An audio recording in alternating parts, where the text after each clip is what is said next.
Encuentro con proyección de la cooperación multilateral. El ministro de Asuntos Exteriores de Abjasia expresó al canciller de Nicaragua, Valdra Yenske, el deseo de su país de potenciar su presencia inversora y de apoyo en diversas áreas en base a 11 acuerdos.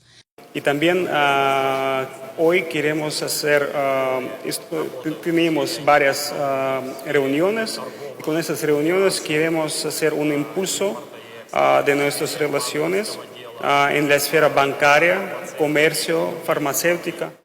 Abjasia admira la simpatía política de los copresidentes Daniel y Rosario, sobre todo de la juventud, misma que constató en la celebración 46 de la Revolución.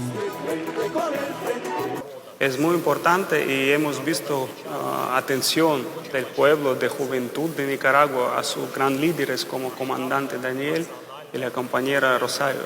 Y hemos visto que juventud de Nicaragua es maravillosa, muy inteligente. Sí, y con esta juventud Nicaragua tiene gran futuro. Abjasia comparte con Nicaragua, Rusia, China, Cuba y Venezuela la visión de un mundo multilateral y la formación de un escenario geopolítico que se impulsa desde bloques regionales como los BRICS, ALBA y la CELAC. Anen Castillo, Noticiero 51.